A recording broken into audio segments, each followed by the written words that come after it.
Assalamualaikum warahmatullahi wabarakatuh. Saya Kenalki nanti. Di sini saya akan menjelaskan materi tentang anak dengan keterbatasan fisik, yaitu tunarungu, tunadaksa, tunawicara, dan tunanetra.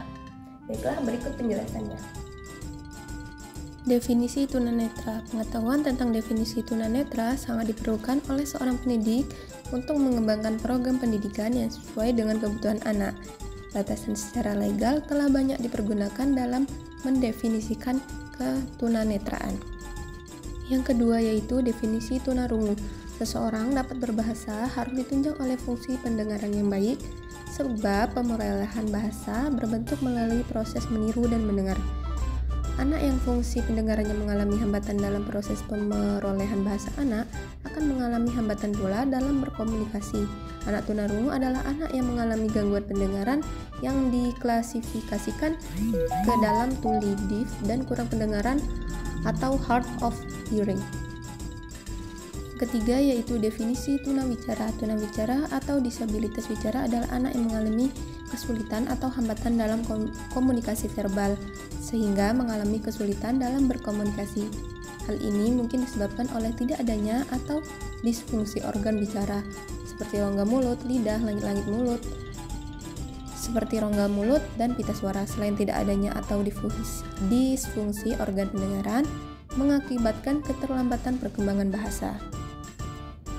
Definisi tunadaksa. Tunadaksa adalah anak yang mengalami kelainan atau cacat yang menetap pada alat gerak, yaitu tulang, sendi, otot, sedemikian rupa sehingga memerlukan pelayanan pendidikan khusus. Jika mereka mengalami gangguan gerakan karena keluyuhan pada fungsi saraf otak, mereka disebut dengan cerebral palsy atau CV. Selanjutnya yaitu penyebab dari tunanetra. Tunanetra juga terjadi akibat kecelakaan, keracunan obat-obatan, zat kimia, sinar laser, atau kebiasaan mengkonsumsi alkohol ketika hamil.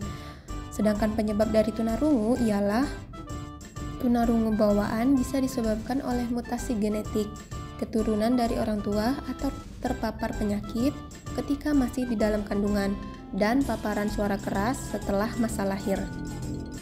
Penyebab dari tunawicara. Tunawicara pada anak biasanya dipicu oleh keterlambatan perkembangan akibat keturunan atau fungsi otak yang kurang baik.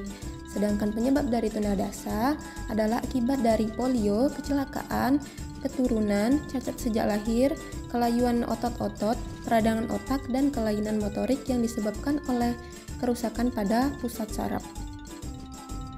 Baiklah, itulah tadi penjelasan materi tentang anak keterbatasan fisik. Saya ucapkan terima kasih. Saya akhiri. Wassalamualaikum warahmatullahi wabarakatuh.